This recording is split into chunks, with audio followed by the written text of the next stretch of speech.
beginning. Each speaker has up to 25 minutes to present his or her thoughts, and we will have short questions if there's need be after each talk, and an open discussion after the comment by Professor Peter. Our first speaker is Gual Roy, Professor Gual Roy from the University of Haifa, where he's the head of the School of History.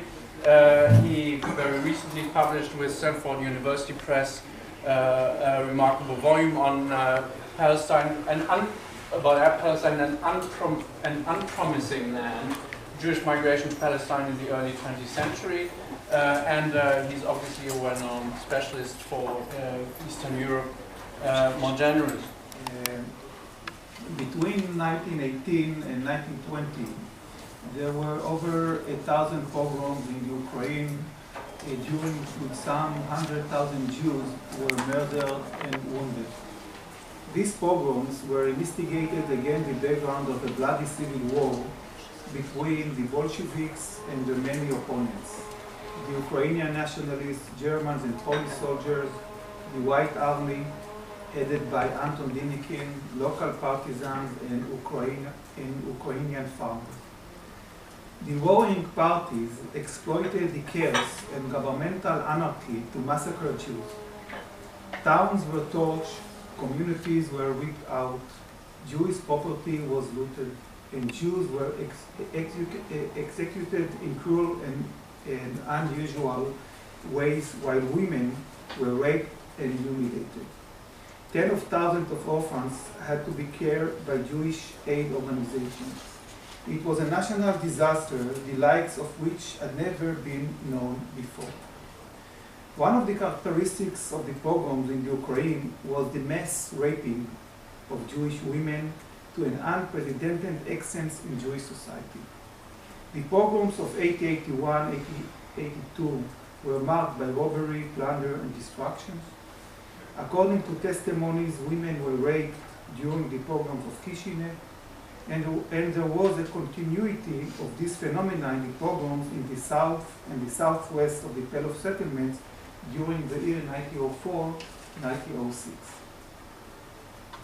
The historiography dealt with the pogroms in Eastern Europe intensively, but only very few studies examining the anti-Jewish riots from below, the victim's point of view, and from gender perspective.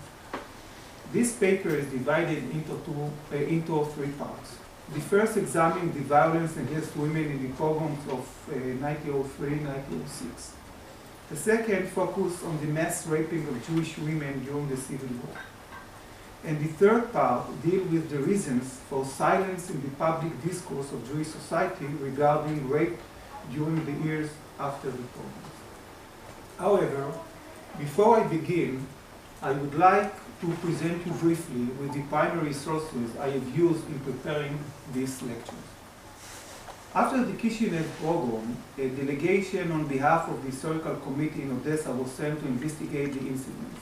The delegation was led by Chaim Nachman Bialik, who was asked to gather evidence from surviving victims and to collect the investigation material required to bring the rioters to justice.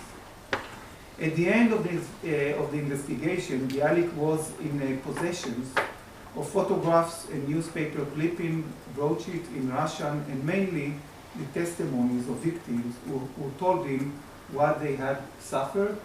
Those testimonies were published in Hebrew in 1991 or 1992. We also have a few testimonies about rape during the pogroms that occurred between the years 1904 and 1905, which were published in the contemporary press. On the civil war in Ukraine, we have a lot of evidence, both of women who were raped and of witnesses who told what they had seen and experienced during the pogrom. It is doubtful if historians of our period could have traced the range of rape abuses and its influence on Jewish society without the massacre scroll of Eliezer David Rosenthal, who took upon himself the task of documenting the pogrom. Eliezer David Rosenthal was a teacher in the town of Teplik who was saved from the pogroms and undertook to document what was happening to the Jews during the Civil War. He settles in Odessa and recorded testimonies from the many Jewish refugees who arrived in the city and collected the relevant documents. At the beginning of 1920, he began writing his book, The Massacres called Megillat HaTevach, material concerning the period of the pogroms and the massacre of Jews in the Ukraine, in Great Russia, and in White Russia. The book described plainly and without embellishment the acts of rape, murder, abuse, and plunders in about 400 cities and towns in the Ukraine during the Civil War period. What is common among most of the sources, including Rosenthal, that refer to rape and sexual violence is the laconic tone in which they are reported and that they are merely informative. They usually tell what's happened without comments or public discussions. The pogroms generated fear among the Jewish population and threatened to damage the family unit and to undermine it. The acts of murder were accompanied by the sadistic killing of small children and sexual abuse of women. In the absence of law and order, the rioters took advantage of the temporary anarchy in order to attack and abuse them. The gender mindset is discernible in the method of attack against women and men. The examination of the names of 462 murders victims in 3 pogroms, Kishinev 1903, Odessa 1905, Bialystok 1906, show that in Kishinev, out of 41 pogrom victims, 8 died of their wounds, and we don't have their names and age. 7 were women, which is 17%. In Odessa, between October 18 to 22, 1905, 303 Jews were killed, among them 28 women, which is about 9%. In Bialystok, at the beginning of June 1906, 110 Jews were killed. 18 of them were women, which means 16%. In the Ukrainian Civil War, about 600,000 Jews were killed, of which 75% were men and 25% were women. Although less women than men were murdered, yet, as we shall see later on, they also suffered sexual abuse and rape. Many women were infected with sexually transmitted diseases and carried the trauma of the pogroms for many long years afterward. Rivka Schiff, 24 years old, was raped during the Kishinev pogrom in April 1903. In her testimony, she told Bialik what she had undergone and about her friend Sima Golda. I quote, "When the dirty fellows broke into the attic by way of the roof, a few of them jumped on the daughter of Zaychik, Sima Golda. At first, they slapped her on the cheek and surrounded her. They then turned her face downwards and her back upwards and began to violate her. Schiff did not spare any details and described to Bialik exactly what had taken place in the house on 11 Nikolai Street. Since I'm short in time, but mainly because some ethical reasons that maybe I will talk about them in the end of the lecture, I will not continue with the Schiff testimonies and other evidences of raping women during the pogrom of 1904, 1905, but I have many of them. The attack of Jews and Jewish women during the Civil War period was a direct continuation of the patterns of violence at the beginning of the 20th century. Yet, in contrast with the rape cases in Kishinev, Odessa, and other cities, the extent of rape in Ukraine was a scope that Jewish society had never experienced before. As I noted at the beginning of my lecture, one of the important sources for understanding the extensive range of rape cases is the massacre scroll of Eliezer David Rosenthal. Sometimes the references are laconic, and sometimes they deal with specific cases in which the raped woman is given in a personal and family name. One example for laconic, and one example for detailed testimony. This actually the book that published, 3 volumes that published between 1927 to 1931, but the other volumes never published. I found them as a manuscript in Archeon Nazim Archive in Tel Aviv. It's about 800 pages in Hebrew with testimonies and other documents about the pogrom. So laconic example. We youngsters, I quote, "We youngsters were put against the wall. 11 were killed. I was the only one who remained alive. In the course of 1 week, 122 people were killed. The number of wounded was very large. Almost all the women and girls found in the settlements were raped. And in the town of Bodovka, after rounding up the men and killing them, they raped their wives and daughters." In certain cases, testimonies were much more detailed and specific cases were described. This is how the girl Wilfan, a fatherless orphan, 13 years old, was killed. She fell into the hands of 3 bandits who dragged her to one of the houses and raped her. 3 old women were sitting in the next room and only heard her sobs. The bandits ordered her not to shout or they would end her life. After the rape act, the girl's hair turned white and she died that same day of distress, suffering and grief. She was not the only one. Many died by the hand of their relatives. Besides the raping of women, there is considerable evidence of the abusage and murders of pregnant women. It is not possible to estimate the extent of this phenomena and to calculate the numbers, but it was mentioned in the contemporary press and in the testimonies gathered from the survivors.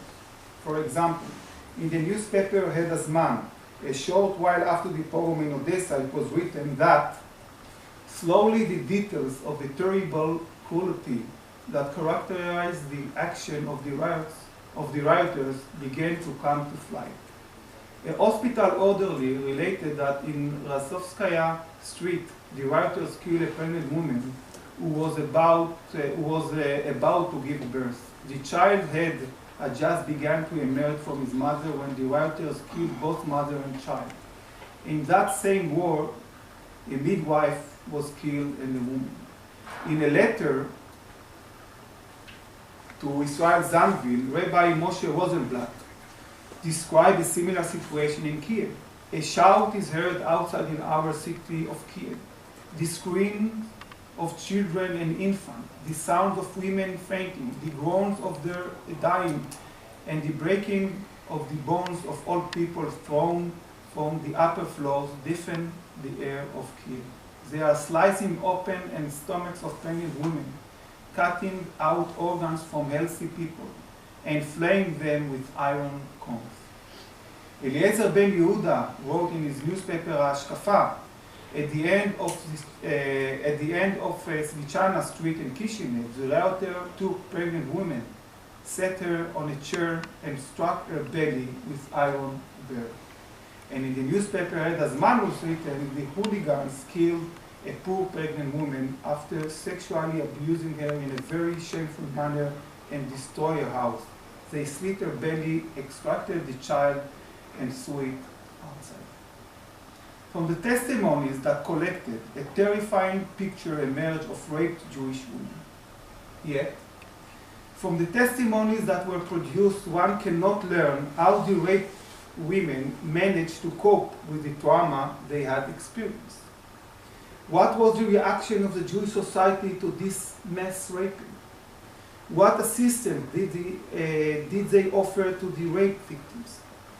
What were the repercussions of such traumatic event on the Jewish society? And why was public discussion is muffled in silence, so that there is very little reference to such an important and sensitive issue. Public silence is not only characteristic of the Jewish society. During the 20th century, there were more than a few cases of mass rape by soldiers and conquering armies, and public discussion was pushed aside. In September 1937, according to estimates, Japanese soldiers raped about 20,000 Chinese women in the city of Nanking and its surroundings. During the Second World War and its aftermath, Russian soldiers raped about 1.5 million German women. Women also raped in concentration camps in military bordells that were established to supply sexual needs for the soldiers. In the 1990s, Serbian soldiers raped Bosnian women. And in Rwanda, the Hutus slaughters, murders, and raped the Tutsi people. From the historical perspective, and in the continuity of time, the case of Jewish women who were raped during the civil war in Ukraine does not differ from the other rape cases that occurred at the end of the first half of the and during the second half of the 20th century. Until the civil war in Yugoslavia, rape was not considered a war crime or crime against humanity during a war period, and it was not discussed in international legal framework. International courts of law that were set up in Nuremberg and Tokyo after the Second World War hardly dealt with sexual violence and rape, and they were not included in charges that were presented against war criminals. The acts of mass rape of Jewish women by rioters had far-reaching social repercussions. The rapists broke down the social structure, damaged the basic fibers of life, and weakened the Jewish community as an organic unity. Violence against women was part of much wider strategy of attacks against Jews beyond there being only a separate ethnic group. The murders robbed, plundered, burned, and killed, but the damage done to Jews could not be perfect without the violation of the bodies and souls of his wife and daughters. The rape of Jewish women was meant to humiliate, to scorn and shame not only the rape victims, but also intensify the damage and the defeat of Jewish men who saw the rape of their wife and daughters and could not save them. The Jewish woman was a double victim, as a Jew on one hand, and as a woman on the other, whom the writers regarded as a symbol of continuity and fertility, and therefore she had to be attacked in her pregnant belly and womb. Another reason for silence in the public discourse, beyond the shames and discretion of honor for the Jewish woman, is the halachic problem which results from the rape and the need to resolve it discreetly. The fear of bastardy, unwanted pregnancy, sexual diseases, the breakup of the family unit, the babies who were born in sin. In addition, the woman who is raped is not punished by halacha, and she does not bear any sin. But since the transgression was carried out on her, she is considered of being damaged and is forbidden to marry a Kohen. If she was already married a Kohen, she must part from him. It may be that due to the range of the phenomenon and the high number of women who were raped, that these halachic issues and many others impose difficulties on the community leaders who were required to cope with the halachic and human problems that were created. It was preferable to refrain from wide public discussion and to cope with the human problem without exposure and solve them quietly, far from the watchful eyes of the public. To conclude, Joseph Schechtman, one of the few public figures who noted in one of his articles that mass rape has direful effects on Jewish society. In 1923, he published his article, Anti-Semitism and Pogrom, in which he dealt both with the extent of the phenomena in which and with its repercussions. And I quote, "A special place in the riot is held by the women rapists of the volunteer army. In none of the previous riots was there such a large number of women raped and with such a fearsome brutality. There was not a single pogrom in which the rioting volunteers did not defile the daughters of Israel. There are towns in which every woman was raped, from the youngest to the oldest. They raped them in view of the husbands, fathers, and brothers. The question regarding the raped women has become a national and psychological problem, both difficult and painful in the Ukraine. The attitude of Shechtman towards the raping of women during the Civil War was laconic, but his assertion of a national and psychological problem, both difficult and painful, perhaps demonstrates above all else the distress of Jewish community in trying to cope with the social implication of rape, not only during the pogrom period, but also in the years that followed. I believe that the time has come not only to discuss the pogroms themselves, but devote a special discussion to the issue of the day after, and the degree in which Jewish society was able to rehabilitate itself after traumatic events such as that of the pogrom. Now, if only 1 minute I need is about ethical dilemmas in my research, because the testimonies are very detailed, and I found myself as a researcher what I can use and what not in that cases. And I would like to show you how I solved the dilemma. I hope I did it correctly. And I would like to do it by the painting Pogrom by the Polish artist Wojciech Weiss, 1875-1950, which was apparently painted during the years 1918 and 1919. The painting depicts the rape of Jewish women by two soldiers, one holding her arms and others with an evil smile at the corner of his mouth, clasping her legs. Under the windows lying a Jew dressed in the clothes of Hasid, who was just murdered. Weiss refrains from describing the details of the rape. The body of the rape victim is almost unexposed. Her legs are bare, and also some of her upper body, but the intimate parts of it are hidden by a section of the wall separating the two windows.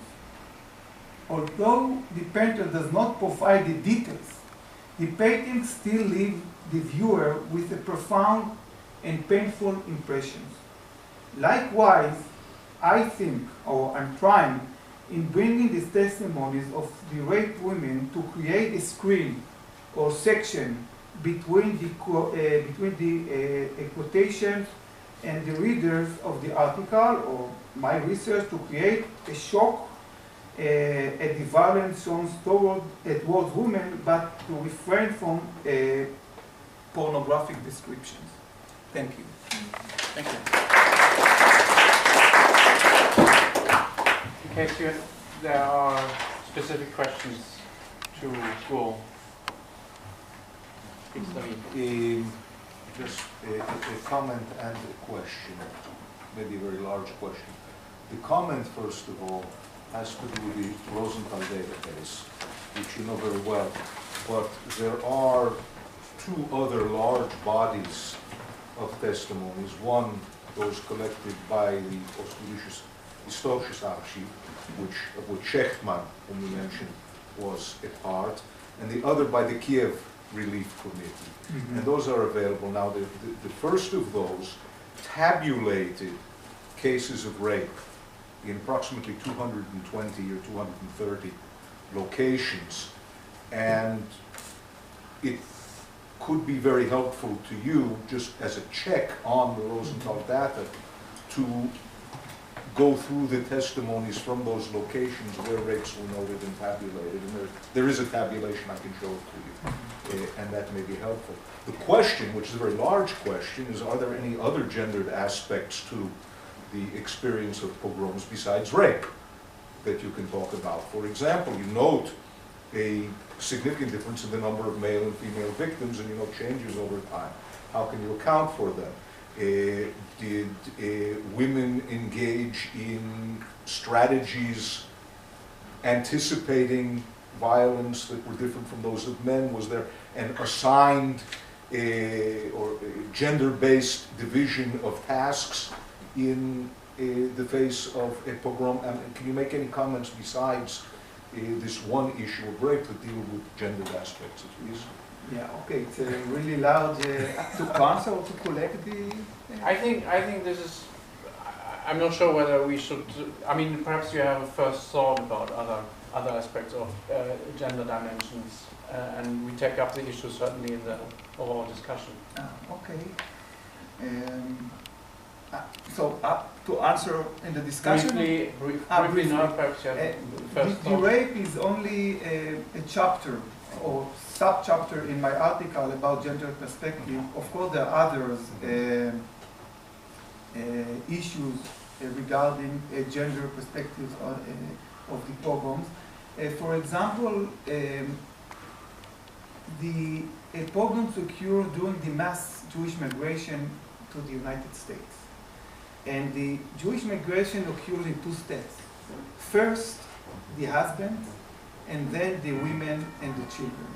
So there are many women or families that stay behind while the pogrom occurs, and what they did while the husband is in the United States, and they have to stay with the children alone.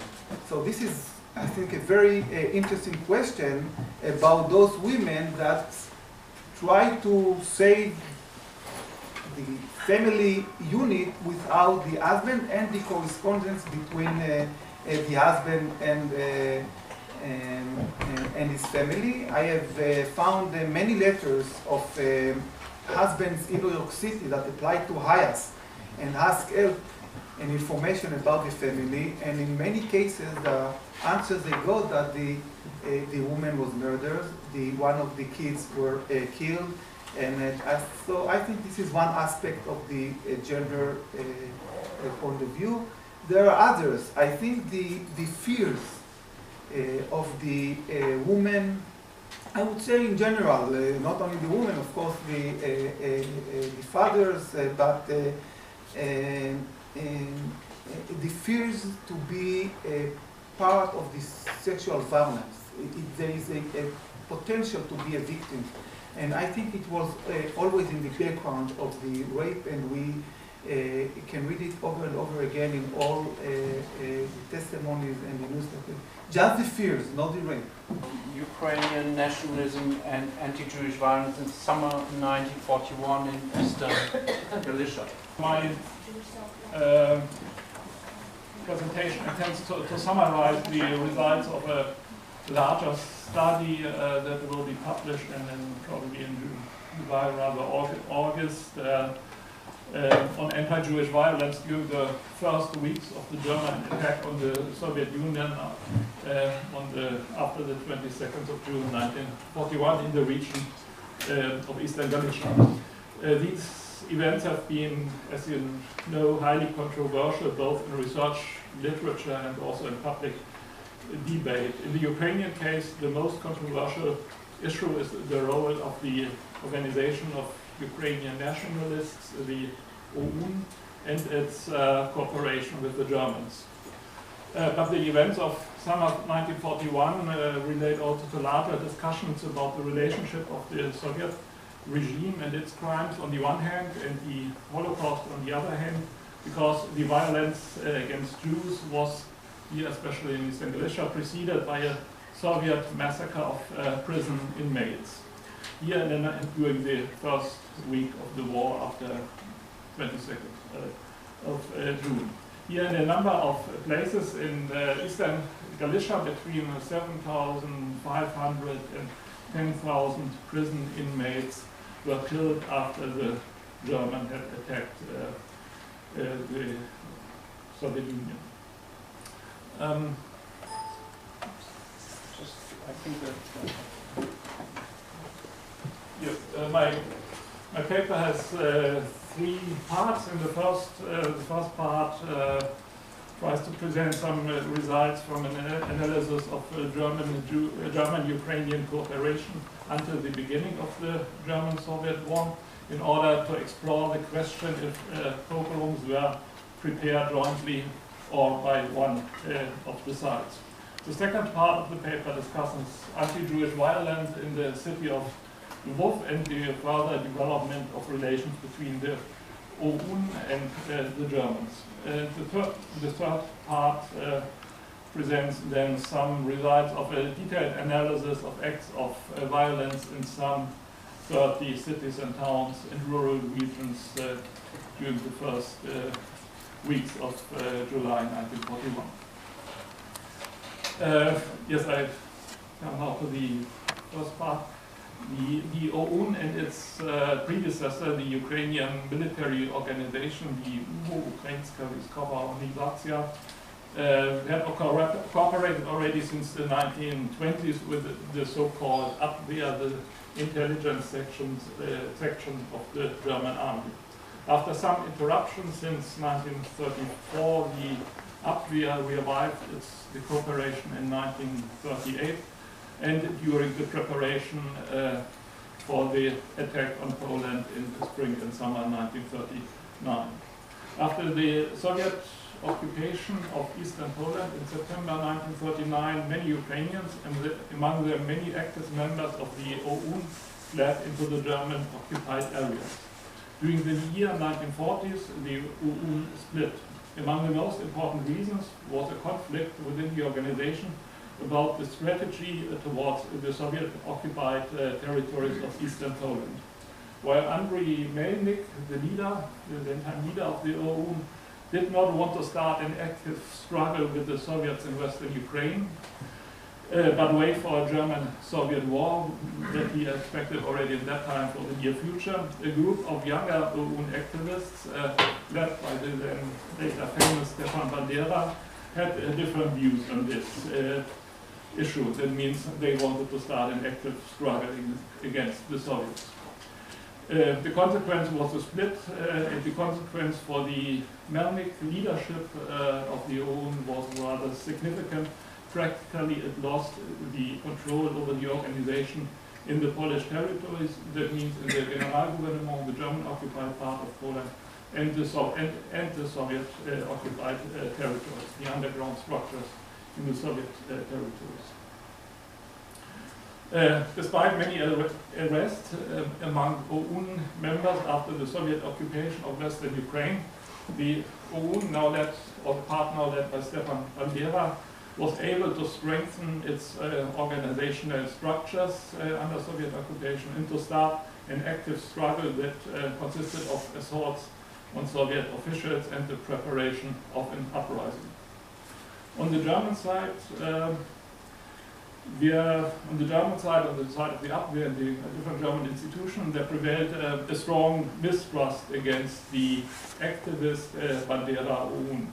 Only in spring 1941, the Abwehr, the German military intelligence, intensified the cooperation with the Bandera OUN when the Wehrmacht, the German army, started concrete preparations for the attack on the Soviet Union. The reason was that only the Bandera OUN had good connections into the Soviet territories, were able to provide intelligence from there and to prepare an uprising in support of German troops that should start after the German attack on the Soviet Union. And they were also the group that were really able to raise men for your two Ukrainian battalions with the then later code names Nachtigall and Roland that were deployed in spring 1941 in order to move with the Wehrmacht into the Soviet territory.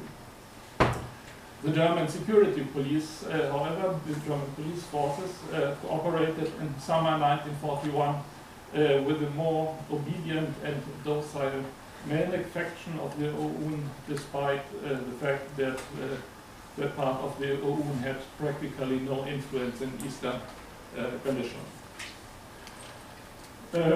In May and June 1941, the leadership of the Bandera OUN wrote down extensive instructions for the beginning of the German-Soviet war and for steps towards Ukrainian state building after the beginning of that war.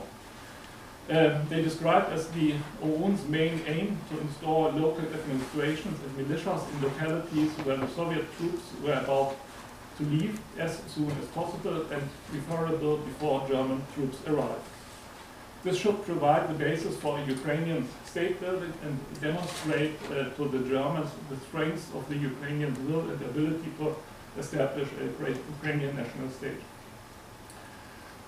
Despite repeated efforts, the OUN had not been able to receive from the German side any clear assurances that a Ukrainian state will be founded as a result of the war and as a part of the, and that was basically the basis for their willingness to cooperate with the Germans.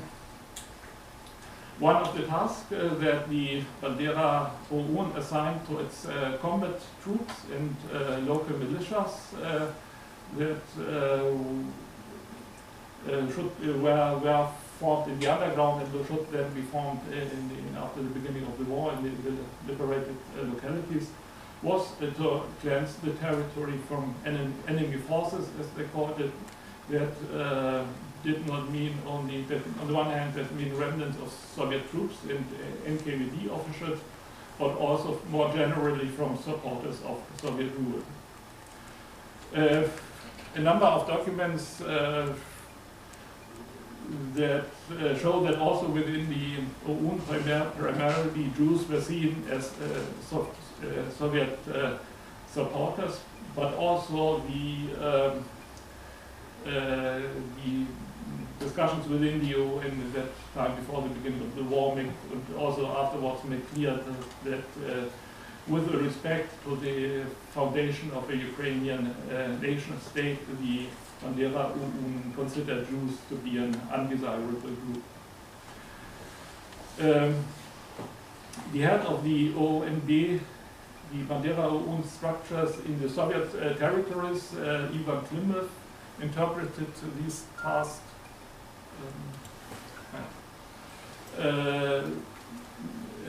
is for the period, the task for the period after the beginning of the German-Soviet war, in an especially radical way, in two leaflets that he had written already before the beginning of the German attack and that were widely distributed in Western Ukraine in July 1941. One of the often cited in the literature, leaflets instructs the reader, the first that I have here on the presentations, the readers that they should destroy their enemies and especially the Jews.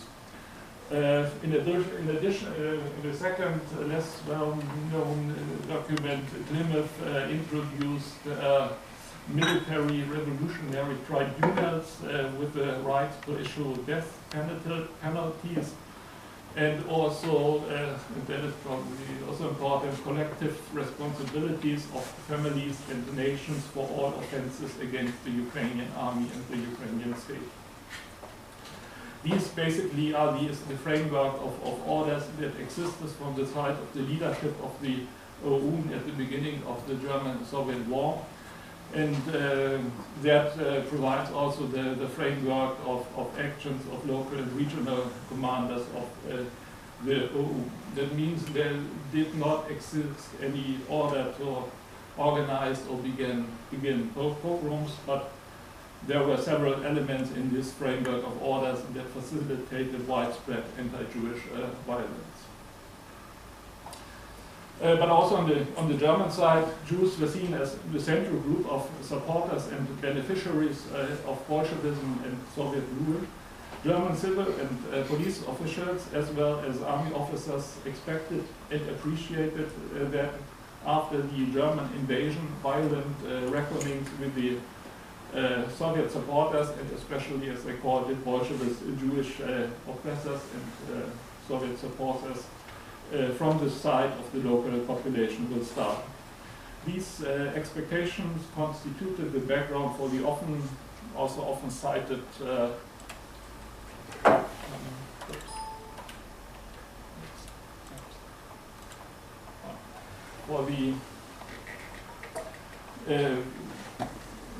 for the well-known and often cited cable that Reinhard Heydrich, the head of the Reichssicherheitshauptamt, the head of most of the German police forces, sent to the commanders of the so-called Einsatzgruppen on the 29th of June 1941, where he ordered his police forces to support self-cleansing activities of anti-communist and anti-Jewish circles and to instigate pogroms.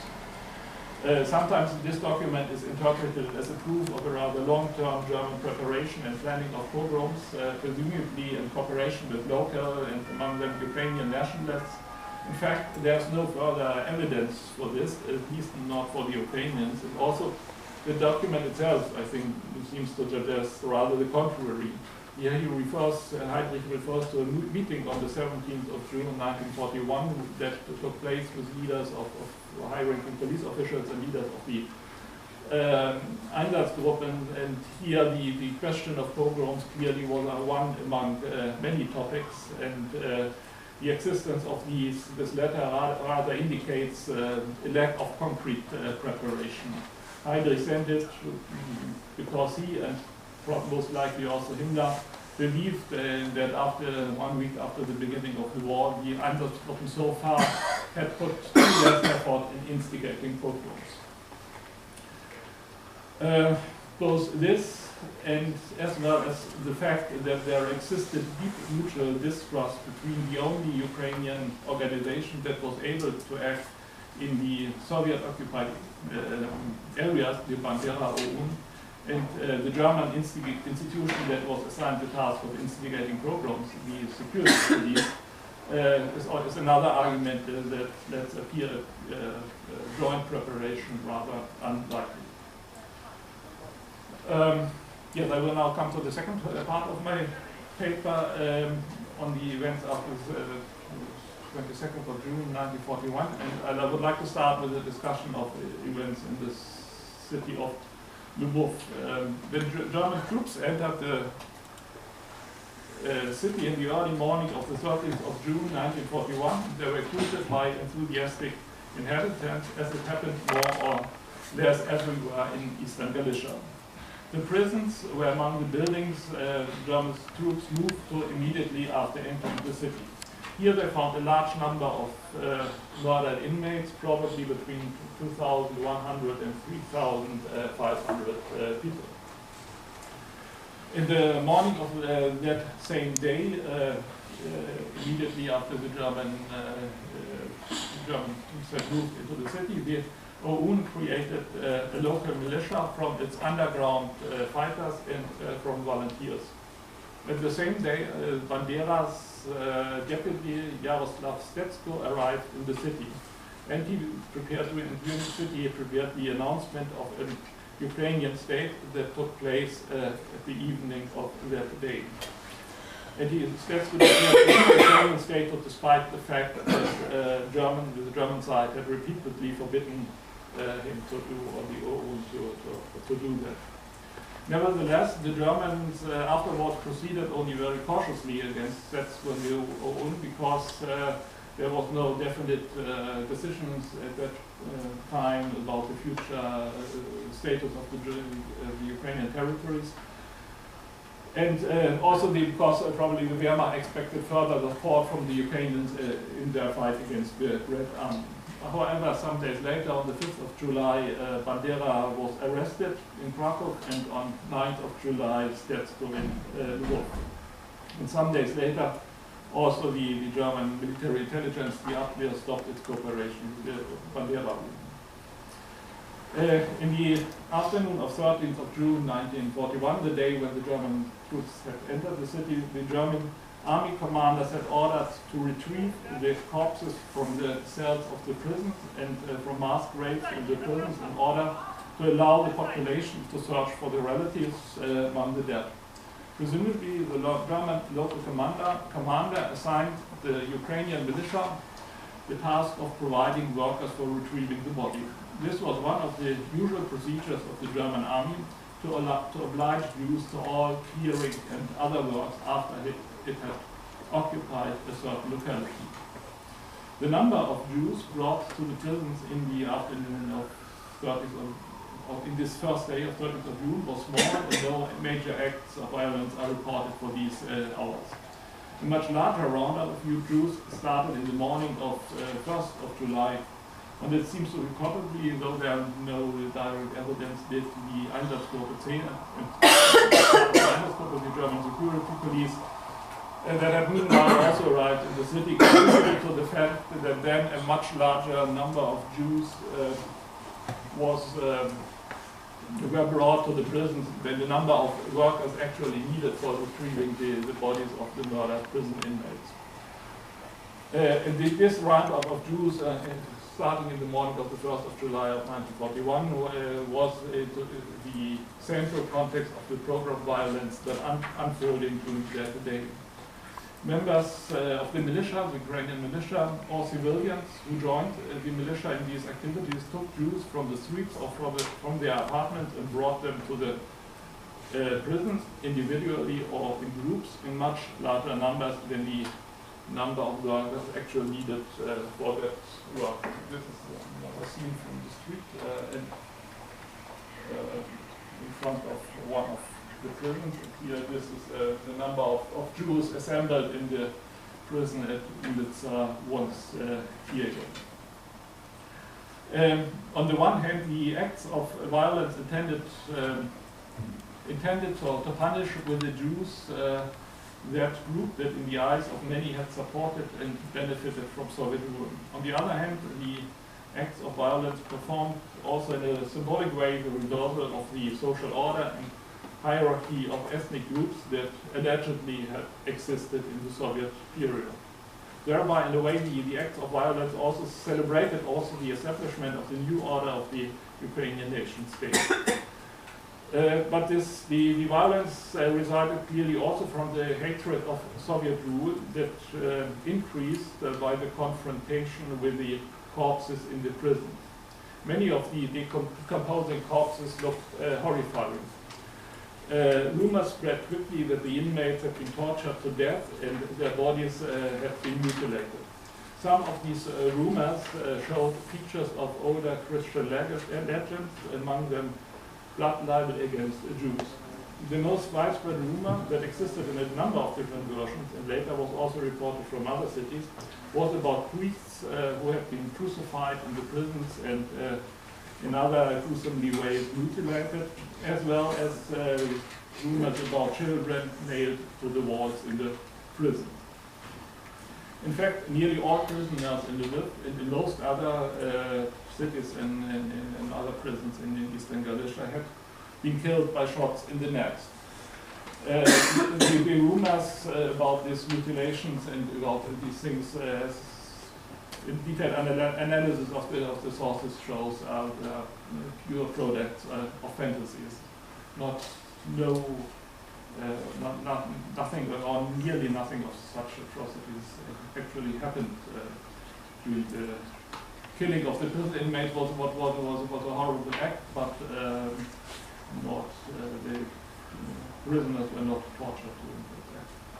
For the most part, the violence in the streets on the 1st of July 1941 ended in the afternoon when, according to several Jewish witnesses from the prisons, German officers appeared in order to release the Jews who had brought them.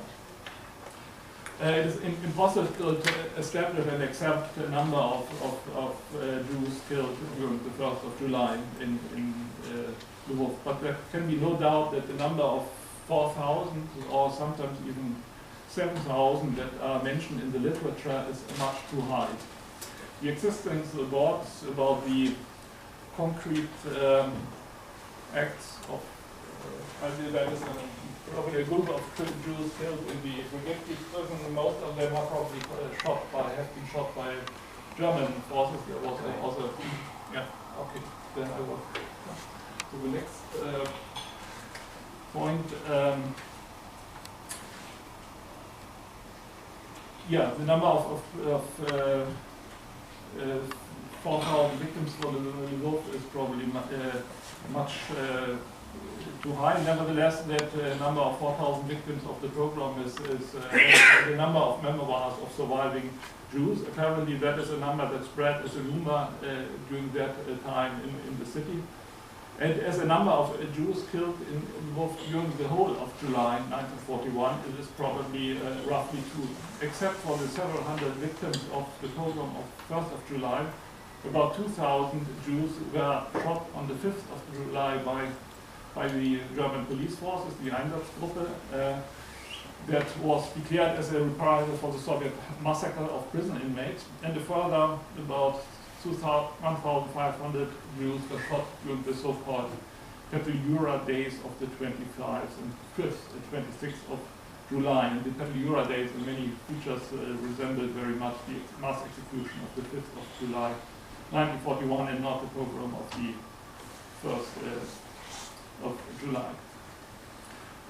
Yes, and in the abridged third part of my paper, I would like to present some results of the analysis of anti-Jewish violence in a number of other localities. Here, three major contexts can be distinguished. The first context is the retrieval of murdered prison inmates, like in Lvov. This was things were to a high degree similar. The Jews were brought to in order to retrieve the bodies of the murdered inmates, and acts of violence occurred during this procedure.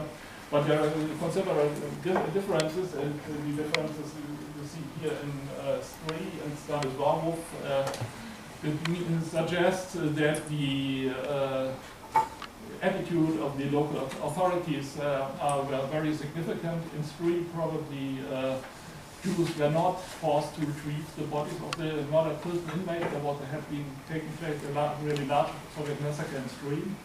In Stanisław, there Jews had to retrieve the bodies, but the town, the southeastern part of Galicia, was occupied by Hungarian troops, and they usually prevented, where they were present, larger acts of violence against Jews.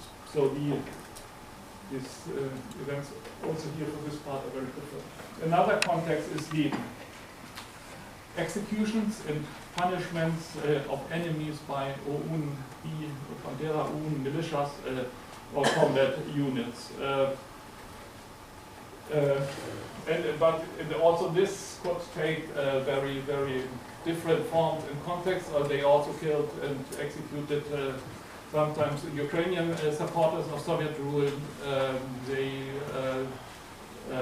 also sometimes Poles. And the feature of these acts of violence here is that in the case of Ukrainians, and in most cases also for Poles, only men or people who had actually some connection with Soviet rule were executed, while in the Jewish cases, whole families were killed, and these sometimes apparently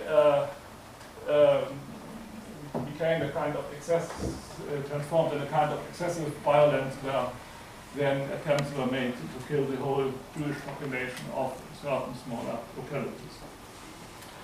The third context is violent excesses of German military and police forces, primarily excesses of the Waffen-SS unit, the Waffen-SS Division Viking, that was responsible for those that was responsible for those pogroms that claimed the largest numbers of victims. This unit belonged to the combat troops. That it was subordinated to the army. It was not a part of the police forces and had no police tasks.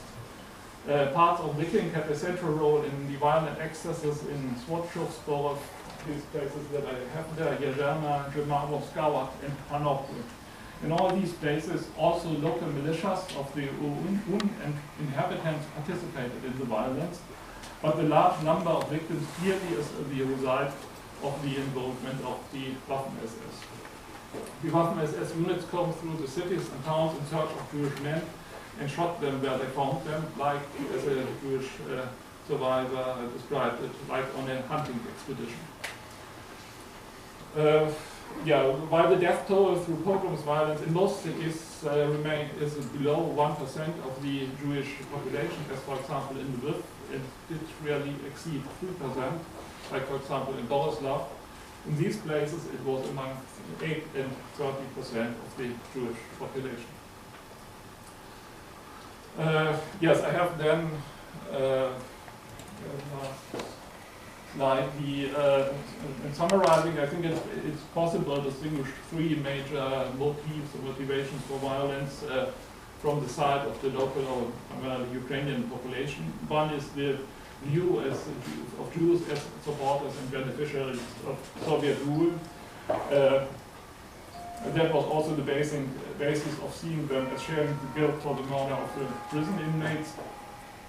The second motif is a national one. For the UN, the Jews were also an undesired group for the future Ukrainian nation state that they wanted to establish, and that is also, I believe, a motif for their continuing cooperation with the Germans also after the arrest of Bandera and Stetsko. In the rest of July and also still in parts of August. And the third motivation is also, there's also a religious element, I believe, in this violence from the part of the local population. In the paper I have addressed this only shortly, but the rumors about Soviet atrocities that were loaded with Christian motifs and show that the end of the Soviet rule was also a period of religious excitement and exaltation. And kind of, in a way, traditional images and folk cultures of Jews as representatives of evil and the embodiment of the alien threatening world of evil certainly played also a role here. Yes, finally, a comparison of the number of victims and in different places show that the image of Ukrainians as, so to speak, in a way paradigmatic pogromists needs also some correction here for the summer of 1941. As I mentioned above, the number of deaths often is difficult to establish, and there were certainly many incidents in villages we don't have information on, but the number of victims that we have documented on can be established at about 7,700 to 11,000 Jews killed during these first weeks of July 1941. This is my conclusion here, somewhat less than that exists in the literature, that is about 15,000 or even more. However, I believe that the fact is no less important that about 60% of the deaths were victims of pogroms where the Waffen-SS Division Viking had a central role. Nevertheless, from the local side, at the core of all cases of deadly violence that I could examine more closely, there were clearly groups of the Bandera UN. Despite the fact that often other inhabitants joined them spontaneously, this also sheds some doubt on images of peasants coming into the towns in order to plunder and to kill Jews that also sometimes can be found in Jewish memoirs. In fact, peasants that came during these weeks into towns after they had been occupied by German troops or the Soviets had left, came either in search for goods from Soviet warehouses or primarily as organized units of the OUN in order to establish the Ukrainian nation state and to establish a Ukrainian administration in the cities. Thank you very much.